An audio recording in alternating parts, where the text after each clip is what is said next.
자, 시작하겠습니다. 자, 지난 시간에 우리가 부동산 경매해서요. 경매에서 요 개념 나누는 말들을 좀 했고요. 이제 부동산에 관해서 이제 우리가 좀 얘기를 하자면, 부동산은 말 그대로 동산이 아닌 것이죠. 부동산. 자, 대개 이제 우리가 물건에 대해서 얘기할 때 동산과 부동산 이렇게 얘기합니다. 법률 쪽에서는요, 법학이나 이런 쪽에서는 물건을 얘기할 때 부동산과 동산 크게 이렇게 나눠서 얘기합니다. 그럼 저렇게 크게 나눠서 얘기하고 있는 근거 법률이 뭐냐? 민법에서 저렇게 얘기를 하고 있어요. 대개 부동산 토지 및 그 정착물 이렇게 표현하고요. 동산은 그 외의 것 이렇게 얘기를 합니다. 저게 한자로 이제 풀어놓게 되면 움직이지 못하는 것, 움직이는 것 이렇게 얘기할 수 있겠죠. 자, 그러면서 움직이지 못하는 것 해서 부동산은 뭐라고 얘기하느냐? 토지 및 그 정착물 이렇게 얘기를 하고요. 그 다음에 동산은 그 외의 것 이렇게 얘기를 합니다. 제가 왜 부동산 얘기하면서 법률 이런 얘기를 하느냐라면, 부동산이라는 물건에 대해서 우리가 접근을 할 때 두 가지, 여러 가지 시각이 있을 수 있습니다. 그런데 그 중에 특히 주목할 만한 시각이 법률적인 측면과 경제학적인 측면에서 우리가 접근할 수 있다는 얘기예요. 관점에서 볼 수, 다른 관점들도 많아요. 사회적 관점에서도 볼 수 있고 이렇게 하지만 우리가 크게 이제 주목하면 이렇게 둘로 나눠 볼 수 있고요. 제가 이 수업을 통해서 여러분들한테 주로 강조하고 해주는 쪽은 이쪽에 관계된 부동산에 대해서 얘기를 할 것이고요. 경제적인 부분, 이건 어떻게 보면 부동산의 가치, 값어치, 가격 이런 것들과 많이 상관이 있는데, 이런 쪽은 제가 좀 등한시할 겁니다. 저는 이쪽에 초점을 좀 맞춰서 얘기를 할 거고요. 이쪽에 좀 궁금하신 분, 이런 분들은요, 지금부터라도 여러분들 신문이나 인터넷 기사들 있죠? 경제 관련된 기사들 이런 거 좀 자주 보시고 많이 보시면 감각들을 살릴 수 있습니다. 결론적으로 이제 이렇게 되면 나중에 어떤 문제가 되느냐면, 이 부분에 대해서는, 자, 권리 분석도 다 끝났어요. 다 끝나서 이거 괜찮은 물건이야. 괜찮은 물건. 그리고 어느 정도 대충 이렇게 낙찰 받게 되면 수익도 좀 나올 것 같아. 근데 궁극적으로 남은 문제가 딱 뭡니까? 마지막 남은 문제.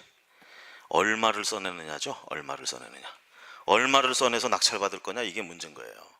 그렇죠? 저게 제일 어려운 문제입니다. 저게 어려운 문제. 대개 이제 여러분들도 아시다시피 우리가 최초의 감정가격이라는 게 나오고요. 그 다음에 최초 경매가는 감정가격 100%, 그 다음에 진짜 보통 별일 없으면 20%씩 저감된다 이렇게 얘기를 합니다. 그럼 벌써 두 번 유찰되면 최저가가 64%대예요. 감정가 대비 64%대. 그러면 예를 들어서 1억짜리 감정평가 나왔어요. 두 번 떨어지면 최저가가 6,400만 원이야. 그럼 6,400만 원부터 쓸 수 있다는 얘기죠. 얼마 쓰느냐 이 얘기지. 얼마를 쓰느냐. 실례로 제가 한 것 중에 이런 게 있었어요. 어디 아파트 단지인데 900세대야 아파트가. 그리고 단지 내 상가에 2층짜리 단지 내 상가에 점포 하나인데, 요거 낙찰 받으면 중개업소 딱 하면 좋을 것 같더라고요. 보통 우리가 500세대에 중개업소 하나 정도 들어가면 괜찮게 먹고 사는데, 거기 지금 그 단지 내 상가에 중개업소 하나밖에 없어. 그래서 요거 딱 낙찰 받아가지고 하면 될 것 같아. 근데 현재 액세서리점으로 쓰고 있어요. 그래서 이제 우리가 상가 임대차 보호법상의 권리 분석을 해본 결과, 임차인은 대항력도 없고 아무것도 없어요. 인도 대상이에요. 인도 대상.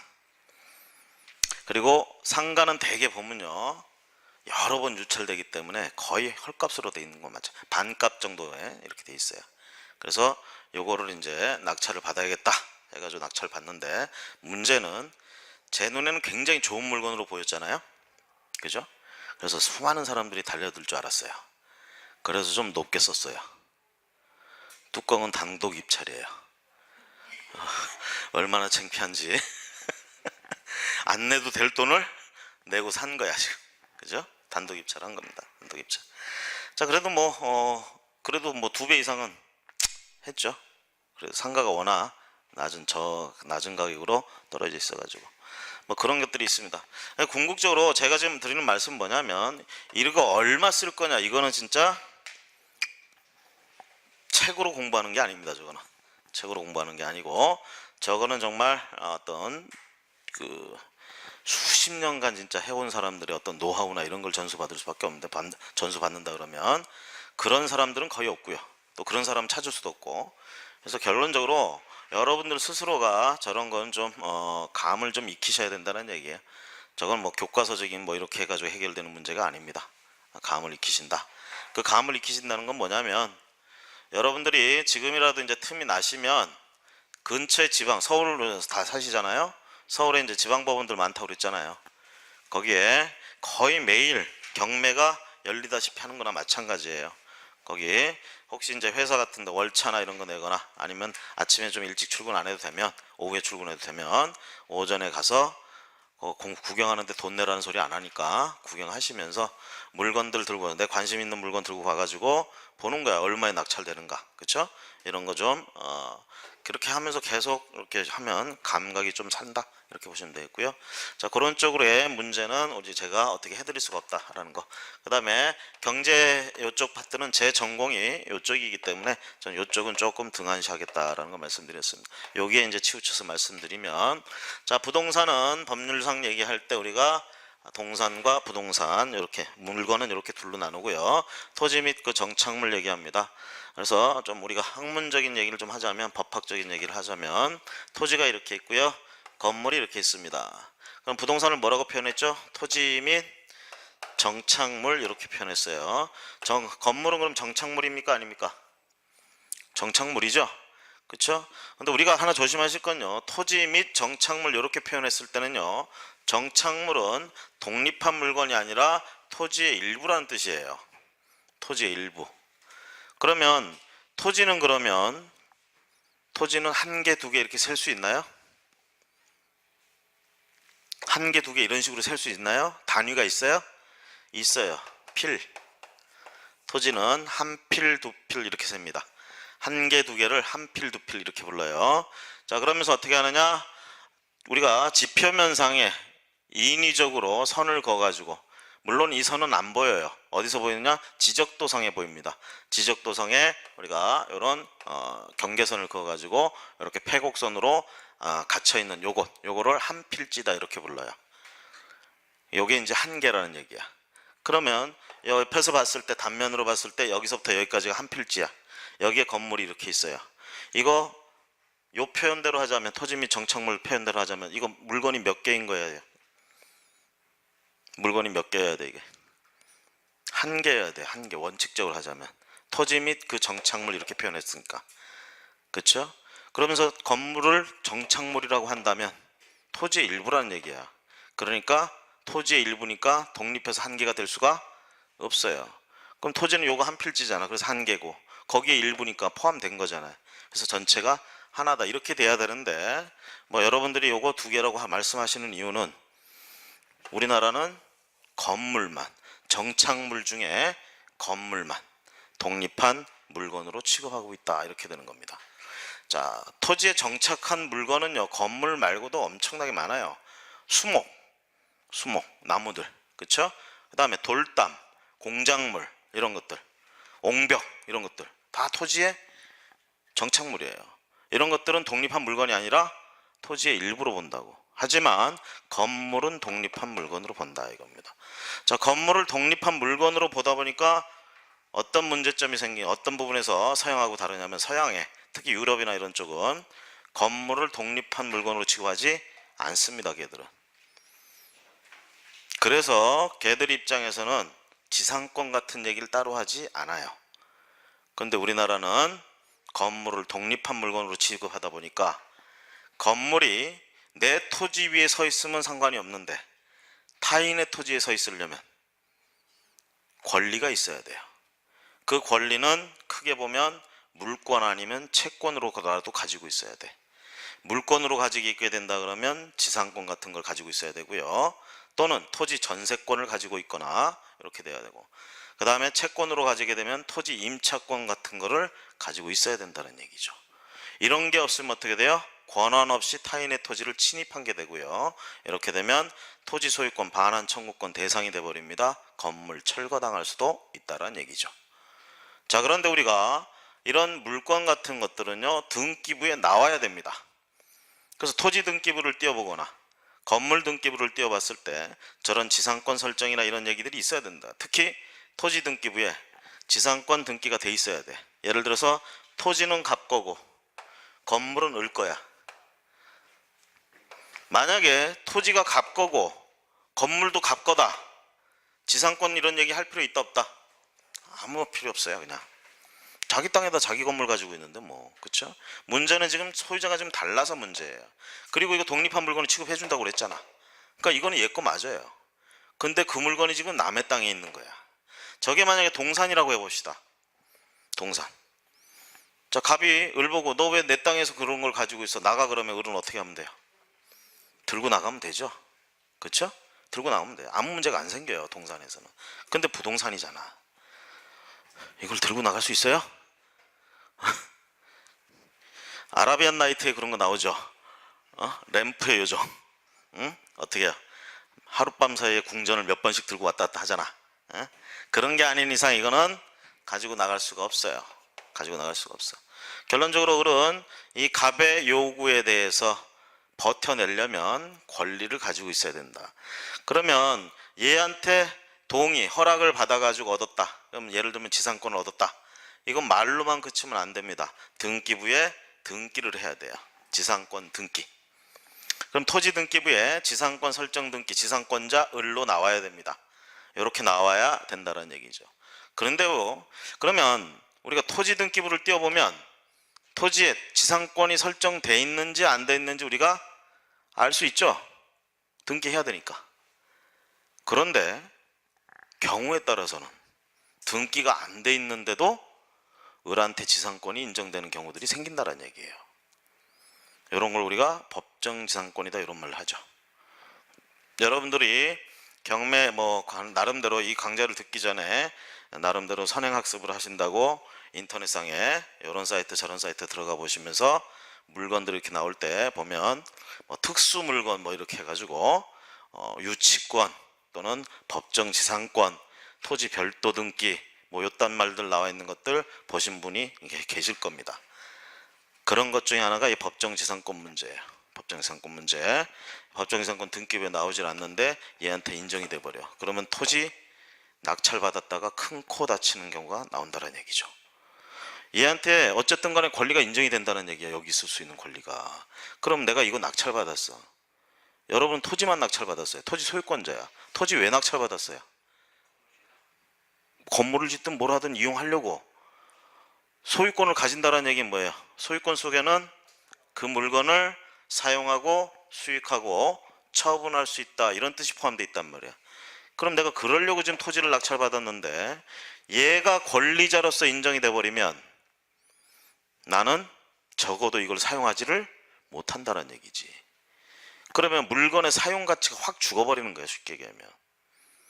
대신 이제 할 수 있는 게 지료 청구나 이런 게 다인데 고가급 몇 푼 받으려고 지금 이거 낙찰받은 게 아니거든. 그렇죠? 자, 이런 것들을 해주는 게 우리가 권리 분석이에요. 여러분들 이제 권리 분석 그러면 흔히들 그냥 주택이나 상가 건물만 딱 생각해가지고 임차인이 대항력이 있냐 없냐 이것만 얘기하는데 제가 첫 시간에 뭐라 그랬어요? 여러분들 혼자 스스로 가서 낙찰받게 해주겠다고 했죠? 아파트, 상가 건물. 그렇죠? 그 권리 분석은 할 것도 없어요, 사실. 저하고 몇 시간만 하고 나면 그냥 기계적으로 하게 돼. 그냥 딱 보고 얘 대항력이 있다 없다 끝. 이렇게 돼요. 사실 그렇게 하면 강의할 것도 없어. 그럼 내가 할 말이 없는 거야. 42시간을 가야 되는데. 그죠? 그래서 이것저것 자꾸 얘기하는 거예요. 자꾸. 그래서 그런 간단한 것들은 그렇게 해결이 되니까 이 과정 끝날 때까지 충분히 여러분들이 그렇게 될 수 있으니까 표정들 펴세요. 얼굴 표정들 너무 굳어 있어. 되고 거기에 이제 덧붙여서 이제 제가 해드리는 건 이제 유치권이나 법정지상권 이런 권리들과 관계해서 어떻게 분석을 해야 되느냐 이런 내용들이 이제 우리가 이 수업 시간에 이제 들어가는 어떻게 보면 그게 핵심이죠. 그런 것들이. 그래서 임차인 분석하는 것만 권리 분석이 아니에요. 이런 것들. 이런 경우는 이제 우리는 되게 토지 등기부, 건물 등기부 따로 띄어서 보면서 순서를 비교해 봐야 돼요. 그러면서 얘한테 법정지상권이라는 뭐 지금 처음 들어보신 말들이시겠지만 나중에 다 설명됩니다. 그런 법정지상권이라는 것들이 얘한테 인정이 될 수 있는지 없는지 그런 요건이 몇 가지 있으니까 이제 그런 걸 해보는 게 우리가 권리 분석이다 이렇게 보시면 되겠고, 자 어쨌든 부동산에 있어서 법적 의미로 얘기한다 그러면 토지 및 정착물 얘기하는데, 토지에 붙어 있는 건 전부 정착물이다 이렇게 생각을 하시고요. 그러면 토지 정착물은 어떻게 토지의 일부다 이렇게 되는 것이고, 그 중에 건물만은 독립한 물건으로 취급을 한다. 건물은요, 자 처음에 토지만 있었어요. 빈 땅이었어요. 빈 땅에 건축물을 건축할 수 있다. 그럴 때 그 빈 땅을 우리가 뭐라고 부르냐? 대지라고 부릅니다. 건축할 수 있는 땅, 대지. 그러면 빈 땅이다 그러면 나대지 이렇게 부르죠. 자 여기다 건축물을 건축할 수 있다는 얘기입니다. 그럼 건축하기 전에 나대진 상태에서 자 건물을 건축을 했어요. 그러면 물건이 두 개죠. 자 건물이 없다, 건물이 생겼어요. 자 우리는 이렇게 얘기합니다. 지금 얘기하는, 가장 흔하게 얘기하는 소유권, 이 소유권의 권리 성격을 뭐라고 부르느냐? 물권이라고 불러요. 물권. 물권이라는 말을 조잡하게 해석하면 물건에 대한 권리다 이렇게 해석하는 거야. 물건을 지배하는 권리, 물권. 물건을 지배하고 사용하고 마음대로 할 수 있는 권리, 물권 이렇게 불러요. 물권. 자 우리나라 법제 하에서는 어떻게 돼 있느냐? 부동산 물권은 원칙적으로 등기해야 된다 이렇게 돼 있어요. 즉 공시해야 된다 이렇게 돼 있습니다. 물권은 공시돼야 된다. 그럼 채권은 공시할 필요가 없다 이렇게 되는 거예요. 내가 누군가한테 돈 빌려줬어. 금전 채권자죠. 대여금 청구권을 가진 채권자란 말이야. 그럼 내가 그 채권자라는 걸 어디다 써놓을 필요가 있느냐? 없어요. 물론 당사자 사이에서 흔히 하는 게 뭐야? 차용증 쓰죠. 그렇죠? 그 차용증을 써야지 금전 채권이 성립하는 거 아닙니다. 금전 채권은 돈을 빌려주는 순간 성립하는 거예요. 의사가 합치되는 순간, 돈 빌려주는 순간.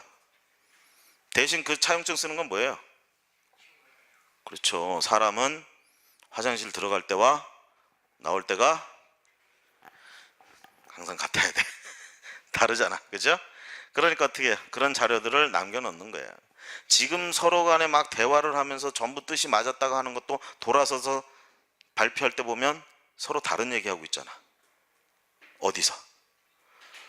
여의도에서도 그렇고 외국 애들도 그렇잖아요. 그렇죠?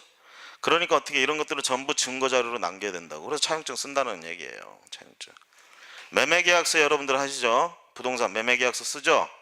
매매계약서를 써야 계약이 성립하는 것이 아니라 의사가 합치되면 계약이 성립하는 겁니다. 매매계약에서 가장 중요한 의사 합치는 뭐겠어요? 얼마냐예요. 얼마냐. 금액을 얼마로 하느냐 이 얘기란 말이야. 이게 합치되면 매매계약 성립한 거예요. 근데 계약서는 왜 써? 아 다르고 어 다르니까 돌아서면 딴소리 하니까. 좀 전에 분명히 1억에 판다고 해놓고 돌아서서 500만 원만 더 줘 이런 소리 하고 있단 말이야. 그래서 계약서 쓴단 말이에요. 계약서. 자 그런데 우리가 물권은 자 크게 여러분들이 가지고 있는 재산권, 자 헌법이 보장하고 있는 재산권은 여러 수많은 이름의 권리들이 있어요. 수많은 종류들. 그런 것들을 크게 둘로 나누면 물권 아니면 채권이야. 우리나라에서 물권 아니면 채권. 그럴 때 채권 그러면 여러분들은 전부 그냥 우리가 그냥 흔히 그냥 생각하는 건 뭐냐면 금전 채권 생각하는 거예요. 돈 빌려준 거 받을 거 이것만 생각을 하는데, 이거는 그냥 수많은 채권들 중에 하나일 뿐이에요.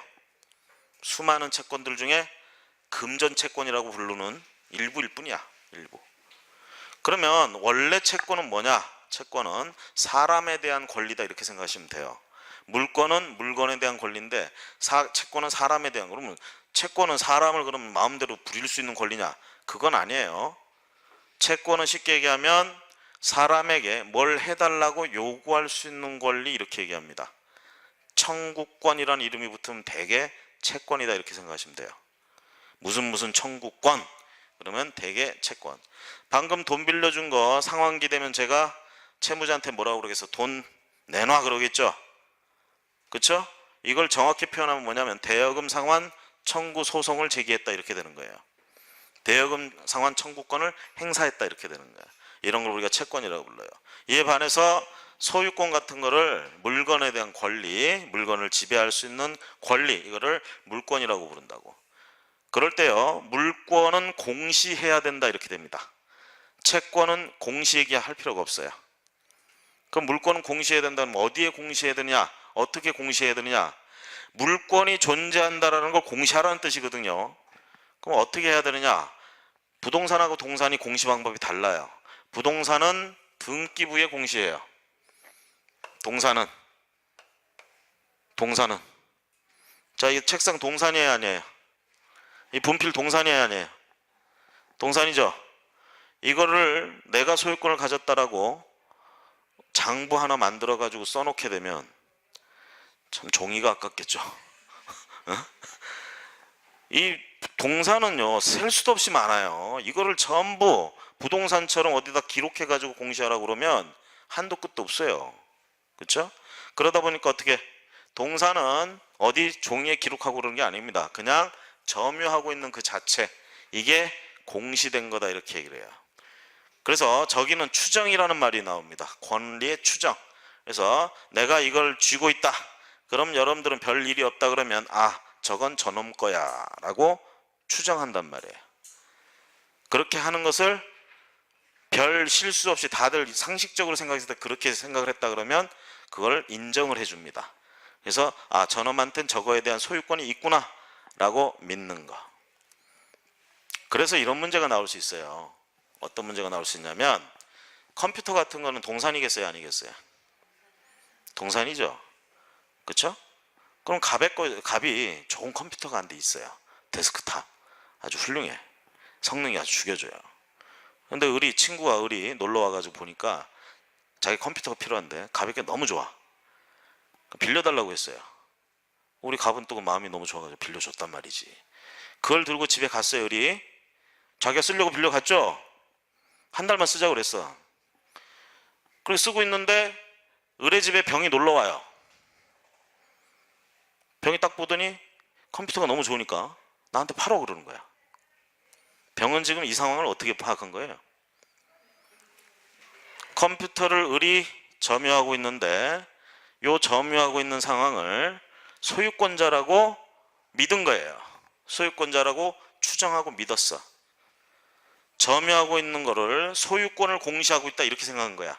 소유권자구나, 간단하게 얘기하면.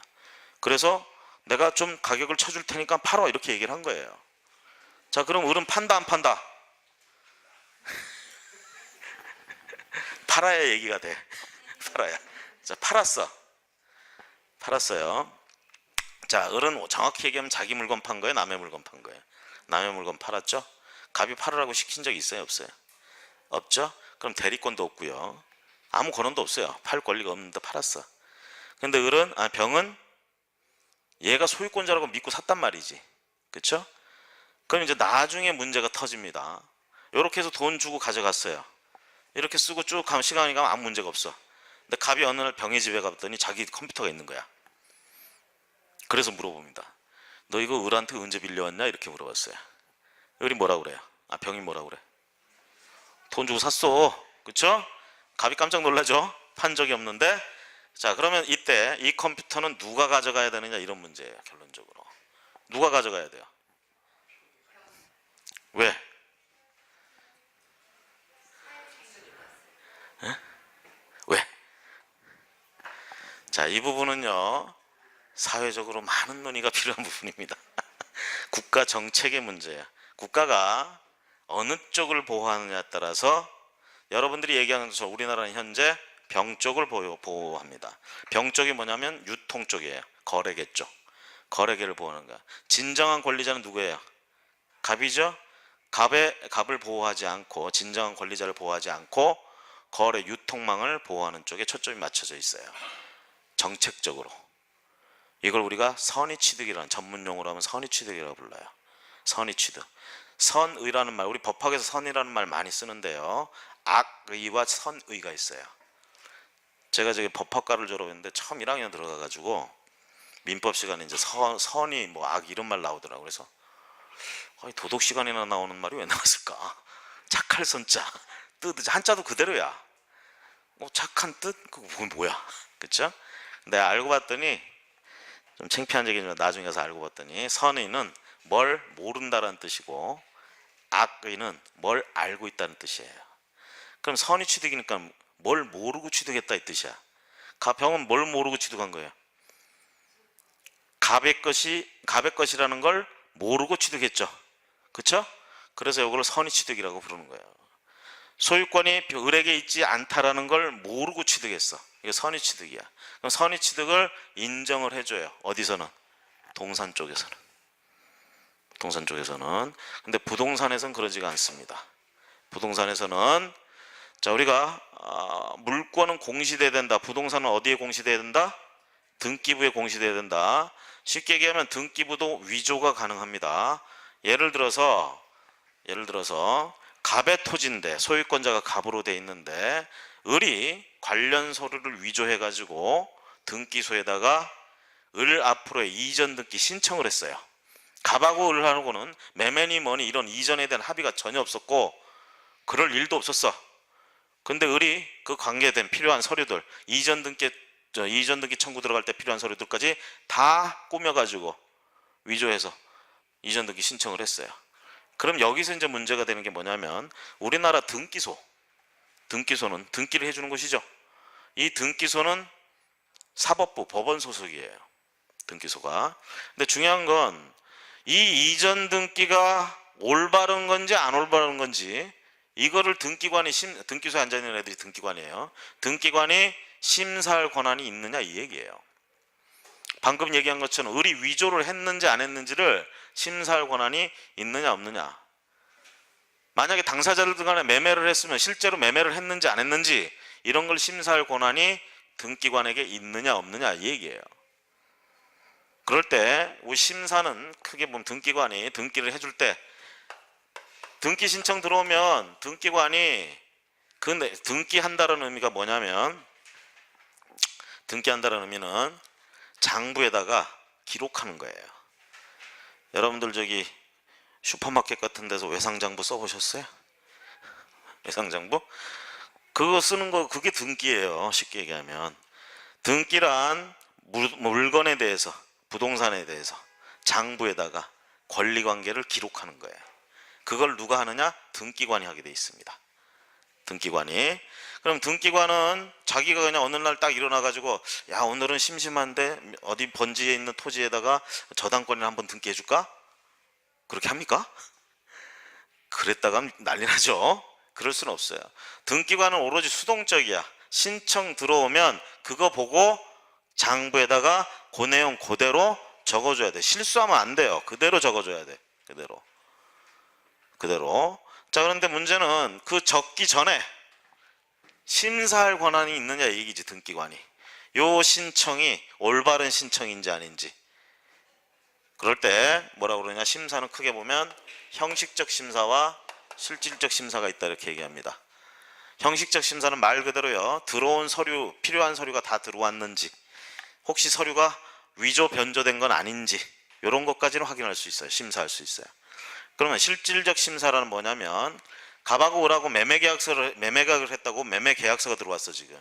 그럼 얘들이 진짜로 계약을 했는지 안 했는지, 돈은 주고 받았는지 안 받았는지 이런 걸 심사할 권한은 없다 이렇게 얘기합니다. 이런 걸 심사하는 게 실질적 심사예요. 실질적 심사. 근데 우리나라 등기관에게는 이쪽 실질적 심사할 권한은 없어요. 책임도 없어. 권한이 없기 때문에 책임도 없는 거예요. 이 부분이 잘못됐다 하더라도 등기관은 책임지지 않아요. 원래 권한이 없기 때문에. 하지만 요 형식적 심사, 쉽게 얘기하면 서류가 뭐가 빠졌는데 모르고 등기를 해줬다, 이렇게 되면 등기관 책임이야. 그래서 등기관들이 제일 중요시하는 게 서류예요.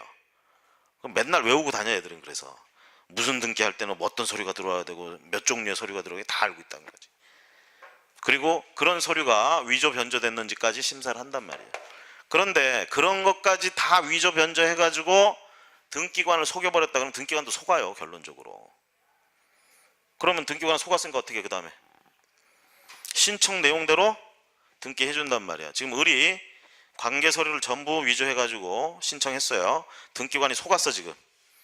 속았어요. 그래서 그대로 기록을 해줬어요. 을 앞으로 이전 등기 해줬다는 얘기야 지금.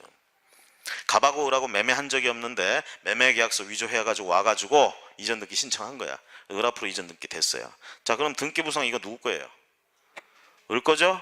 자, 을이 이제 이걸 기회로 지금 이렇게 해놓고 말 게 아니지. 자기가 팔려고 하는 거야. 이제 이걸 병한테 팔아치웁니다. 병은 등기부 띄워봤겠죠.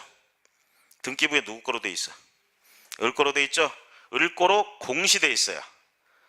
얘도 이제 믿는 거야.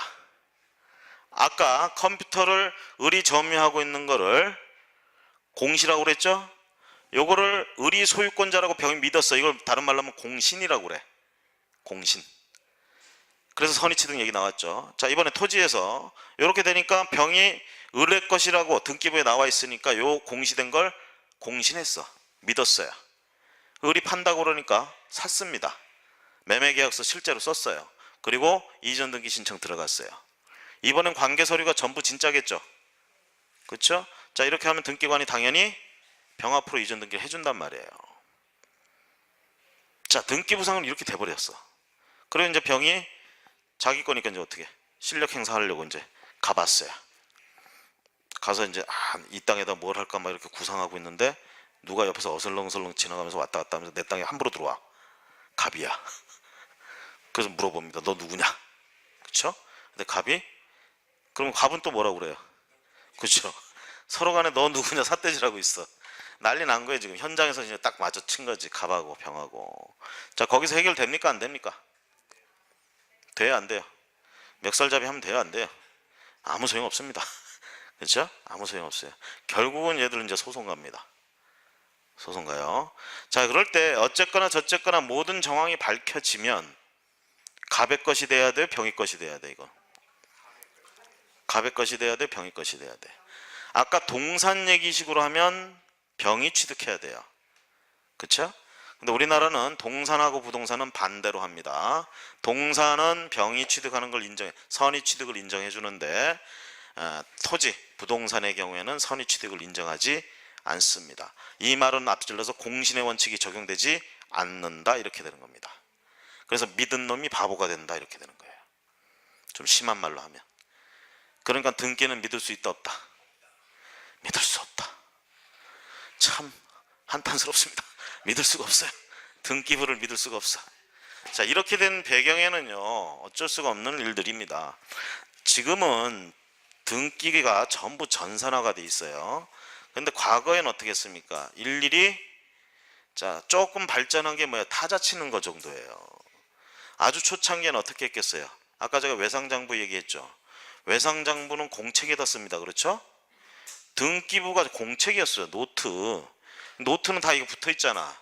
중요한 건 뭐냐면 지금은 우리가 어디 집원해가지고 딱 하면 그 등기부가 나오죠. 근데 과거에는 공책으로 있다 보니까 물건 여러 개가 한 노트 안에 다 들어가 있어요. 그렇죠? A라는 물건에 대해서 갑이 소유권 이전 등기 신청을 했어요. 그러면 해당 노트에 A가 등기되어 있는 곳을 찾아가지고 거기 여백이 있으면 갑의 이전 등기를 해주고 여백이 없으면 한참 뒤로 넘어가서 필기가 끝난 데 있죠. 필기. 그 뒤에 필기하는 거야. 이게 기록이야. 이게 등기야. 그러다 보니까 어떤 문제가 생기냐면 A라는 물건에 관계된 등기가 앞에 페이지에도 나오고 저 뒤에 페이지도 나오고 흩어져 있어요. 그러면서 이제 무슨 문제가 생기냐면 중복 등기 문제가 생겨요. 그렇게 되면 예를 들면 또 이렇게 됩니다. 갑이 건물을 하나 지었어요. 그럼 없던 게 생겼죠. 그럼 공시해야 된다고 아까 이 얘기하려고 처음 얘기 끄는 거야. 공시해야 된다고 그랬잖아요. 어디에다 공시해야 돼? 건물이니까 부동산이죠. 등기부에 공시해야 되는데 등기부가 있다 없다 지금? 없죠. 그럼 등기부터 개설해야 될 거 아니에요. 이 처음 하는 등기를 보존 등기라고 해요. 보존 등기. 그래서 건물을 신축하면 하는 게 소유권 보존 등기입니다. 자, 갑이 건물을 신축한 다음에 보존 등기 신청했어요. 그럼 옛날식으로 하면 장부에 자 건축물에 대한 보존 등기가 예를 들면 50페이지에 딱 적혔어. 이제 보존 등기 더 할 필요 없죠. 그러니까 한 1년쯤 지나서 갑이 까먹었어요. 보존 등기한 거를. 또 가서 신청해요. 보존 등기 신청을 또 했어. 근데 중요한 건 등기관이 바뀌었어 지금. 등기관은 보존 등기 신청 들어오면 되게 또 이제 뭐 하면 앞에 걸 저 찾아봅니다. 또 혹시 있나 해서. 근데 잘 안 찾아지지. 그쵸? 그래서 어떻게 해요? 신청한 대로 또 해줘요. 그럼 이게 등기부가 두 개가 되는 거예요. 중복 등기 문제.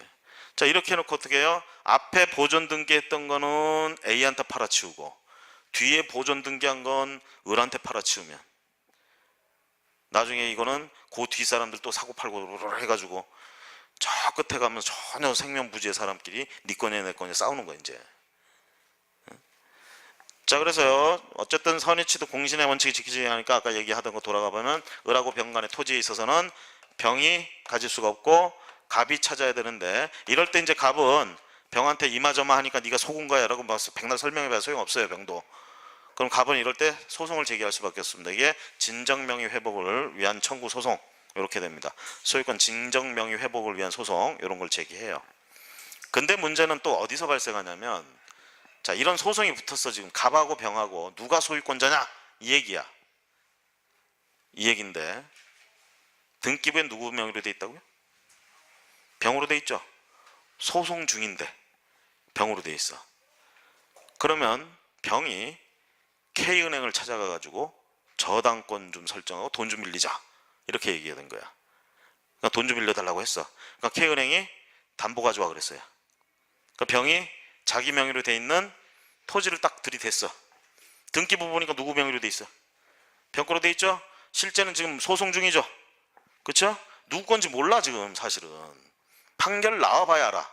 우린 지금 정황을 설명을 들었으니까 누구 거다라고 이렇게 나오지만 판결 나봐야 알아. 결론적으로 어쨌든 등기부엔 병으로 돼 있어. 병은 돈이 필요해. K은행을 찾아갔어요. K은행에선 담보 가져왔네? 병 거 맞네. 공시돼 있죠? 공신했어요. 공신했어요. 얘들도 얘 소유권자 맞다. 여기다 저당권 설정하고, 자, 저당권 설정할 때 저당권 설정 등기할 때 권리증 같은 거 이제 가져와야 됩니다. 병은 그거 다 가지고 있죠. 그거 할 때 맞게 했잖아. 그래서 그거 가지고 저당권 설정 등기가 들어갑니다. 등기관이 또 열심히 저당권 설정 등기 딱 했어요. 제가 이런 설명을 하고 있으면 마치 등기관이 바보처럼 보이는데요. 바보 아닙니다. 얘들은 심사 권한이 없다 보니까 이렇게 되는 거예요. 자, 그렇게 해서 저당권 등기가 돼 있어요. 자, 그래서 만약에 판결이 병 거다라고 나오면 별 문제가 없어. 그런데 좀 전에 설명한 것처럼 위조돼 가지고 그렇게 됐다 그러면 진정한 명의자 갑을 보호한다고 그랬잖아요. 부동산에서는. 그래서 갑의 거다라고 판결이 나온단 말이야. 그러면 갑 앞으로 다시 돌아간다는 건 물건이. 그럼 여기에 저당권 설정한 놈은 뭐가 되냐 이 얘기죠. 저당권 설정자는 누구하고 지금 저당권 설정 계약한 거야? 병은 무권리자예요. 이렇게 되면 권리가 없는 놈하고 저당권 설정 등기했으니까 그 저당권은 무효 등기다 이렇게 돼버리는 거야. 그럼 은행에서 돈 빌려준 건 뭐가 돼? 채권은 살아있어요. 채권은 돈 빌려준 건 맞잖아. 그렇죠? 다만 그게 채권을 보호해주던 담보물건이 사라지는 꼴이 되는 거죠. 이렇게 되면 채권의 가치가 확 떨어지는 겁니다. 그래서 결론적으로 옛날에는 그래서요, 갑거냐 병거냐 가지고 이렇게 싸우면 이런 은행 같은 피해자들, 제3의 피해자가 나올까봐 예비 등기를 하게 돼 있었어요. 이걸 우리가 예고 등기라고 불러요. 한마디로 등기부에다가 딱 써놓는 겁니다. 누구든 등기부를 다 띄워보니까 등기부에다 뭐라고 써놓냐? 이거 싸우는 중이다. 싸우는 중이니까 이거 가지고 뭐 하려는 사람들은 조심해라. 누구께 될지 모른다. 이걸 써놓는단 말이야. 그럼 사람들이 등기부 딱 띄워봤을 때 예고 등기 딱 나오면 바로 뒤도 안 돌아보고 그냥 던져버리는 거야. 왜? 누구 거가 될지 모르니까. 경매할 때도 마찬가지. 권리 분석할 때 등기부 띄워보는 게 가장 일반적인 겁니다. 띄워봤는데 예고 등기가 있어. 그 저기 명언 중에 그거 있습니다. 예고 등기 난 물건은 쳐다도 보지 마라. 해가지고 안 쳐다봐. 그런데 이제 거기다 또 어떤 분은 이렇게 얘기를 해. 그냥 안 쳐다보긴 미안하니까 혹시 그 관계를 알고 어떻게 판결을 날지 100% 확신할 수 있는 경우에는 접근해도 된다. 뭐 이렇게 써놓고 막 그랬다. 근데 이제는 그럴 필요가 없어요. 왜? 예고등기 제도가 없어져 버렸어요. 몇 년 전에 등기법이 바뀌면서 예고등기 제도가 없어져 버렸습니다. 예고등기 안 해줘요 이제. 자, 법원에서 아까처럼 갑하고 병하고 싸움이 붙으면 소송이 들어가면 갑이 신청하거나 병이 신청해가지고 하는 게 아니라 그냥 법원에서 직권으로 예고등기를 해줬단 말이에요. 애들 싸운다고. 사람들한테 알리기 위해서. 근데 그 제도가 없어져 버렸어요. 이제 예고 등기 안 나와요. 등기부엔 예고 등기 같은 거 없어. 그럼 아니 그럼 싸우고 있는 거 모르는데 어떻게? 근데 사람들이 전부 다 그 싸움 할 때는 이제는 다 알아가지고 예고 등기 안 하고 싸우는 사람들이 가처분 등기 같은 걸 신청을 해요. 처분 이전, 처분 금지 가처분 신청이라든가 점유 이전 가처분 신청. 그래가지고 양도는 뭐든 이런 모든 행위를 금지한다. 이런 등기를 해버린다고. 생각해 보세요. 갑하고 병하고 싸우고 있는데 응? 법원에서 예고 등기 안 해준 상황에서 병이 등기잖아, 명의자잖아. 병이 이걸 아까 저당권 설정하는 거 말고 남한테 팔았어 봐. 이전 등기 해봐. 그럼 갑은 어떻게 돼요? 병한테 이겨봐야 소용없어요. 다시 넘어간 놈한테 또 붙어야 돼. 그렇죠? 그러니까 갑 입장에서는요, 진정명의 회복을 위한 소송을 제기할 때 가처분 신청도 같이 해야 돼요. 처분 금지 가처분 신청도. 그럼 그 처분 금지 가처분 등기는 등기부에 나와요. 그러니까 법원이 예고 등기 해줄 필요 있다 없다? 없다 이렇게 된 거지. 그래서 이제 할 필요가 없다. 다 사람들이 알아서 다 한다. 그래서 예고 등기 안 하게 됐다. 뭐 이런 얘기들. 자, 뭐 깊은 얘기를 여러분들은 아주 여과 없이 잘 받아들이네요. 깊은 얘기를. 예. 예.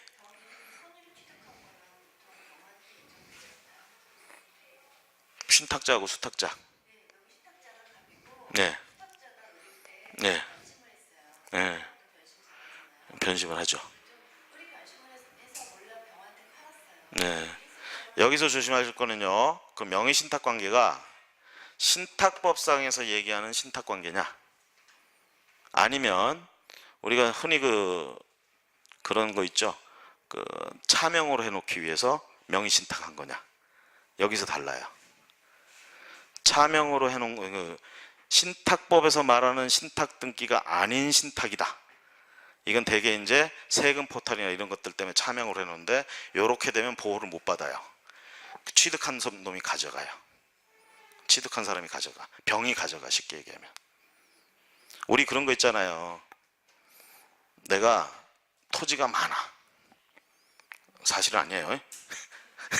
근데 또 땅을 살려고 그래. 이것도 사면 이것저것 막 추적받고 막 그래 귀찮아. 그래서 친척 중에 누구를 내세워 가지고 당신 명의로 이전 등기하자. 이런 게 있어요. 이게 차명으로 하는 거잖아요. 우리나라는 요게 이런 식으로 많이 이용됐어요. 근데 이거는 신탁법에서 장려하는 신탁이 아니야. 신탁법에서 장려하는 신탁은요, 신탁 등기하고 하는 건데 그거는 말 그대로 내가 재산 관리하기가 벅차니까 관리할 수탁자를 뽑아가지고 걔들한테 맡기는 거야. 이거는 국가 차원에서도 인정해줘요. 이거는 수탁자가 전문가고 그러면 걔가 더 잘하지. 그럼 걔 맡기는 게 좋잖아. 이건 뭐 세금 탈루하고 상관이 없어요. 이런 것들은. 이런 거는 장려하고 하는데 이건 신탁법상에 그래서 신탁 등기를 제대로 하는 거고, 좀 전에 얘기한 것처럼 내 명의로 해놓기 뭐 하니까 타인 명의로 하는 거. 이렇게 될 수 있습니다. 매도인한테 처음엔 내가 가서 돈을 줘요. 그리고 내가 사. 그러면서 매도인한테 부탁합니다. 이전 등기할 땐 제 3자 명의로 좀 합시다. 그렇죠? 이렇게 해가지고 돌려놓는 경우도 있고, 아예 내가 매도인 앞에 안 나타나. 그냥 돈을 줘. 명의로 할 사람한테. 네가 가서 사서 네 앞으로 등기해놔라. 이렇게 하는 경우도 있어요. 어쨌거나 저쨌거나 이렇게 했을 때 우리가 이거는 신탁법상의 신탁이 아닙니다. 말 그대로 그냥 흔한 말로 명의신탁이라고 이렇게 부르는 이런 건데, 이거는 되게 이용하는 거 법을 세금을 탈루하거나 이런 쪽에 국가도 이런 부분을 보호해주지 않아요. 그래서 얘기한 것처럼 병이 취득해버립니다. 이렇게 되면 수탁자가 지 마음대로 넘겨버렸다. 을 수탁자가 병한테 넘겼다. 그러면 병의 취득을 인정을 해줘 버려요. 이렇게 되면 누가 여지랬다. 누가 물을 먹는 거야? 갑이 물을 먹게 되는. 왜? 세금 안 내려고 네가 하다가 이렇게 당했으니까 당해보라는 얘기지 뭐. 그래서 이렇게 보시면 되겠고요. 뭐 또 궁금하세요?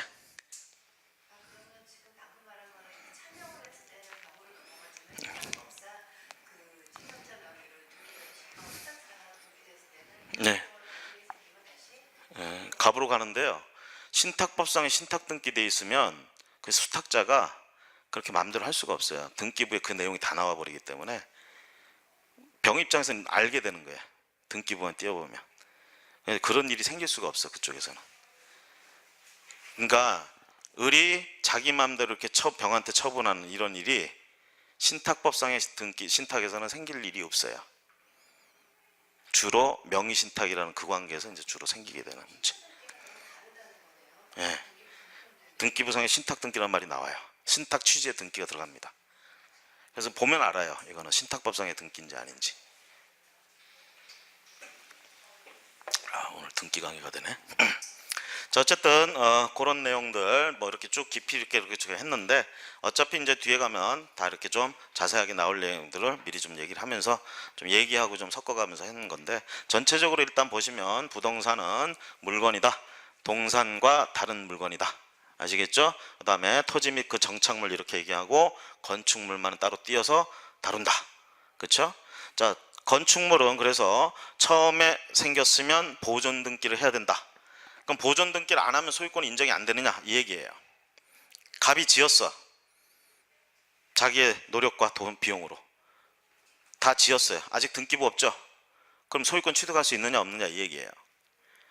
자, 이런 걸 한번 생각해보세요. 물건이 존재하는 순간 소유권은 존재합니까 안 합니까? 존재하죠. 그 다음 문제는 뭐야? 그게 누구 거냐 이 얘기지. 그렇죠? 그러면 건축물은 완공되는 순간, 자, 이 건축물도 뭘 건축물로 보느냐면 우리가 판례로에서 얘기할 때는 지붕과 기둥과 주벽, 벽이 갖춰져 있으면 건축물이다 이렇게 쳐요. 완성된 하나의 건축물이다.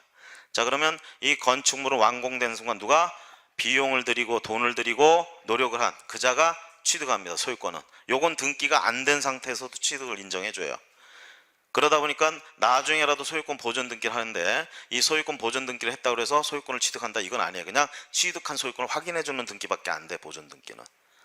그래서 이 건물에 대해서는 등기를 해도 취득하고 등기를 해도 안 해도 상관없이 완공이 되는 순간 취득한다, 건물에 대해서는. 이거 말고 토지에 정착한 것들 중에 또 대표적인 물건이 될 수 있는 게, 돈이 될 수 있는 게 나무들이 있어요. 나무처럼 보이죠?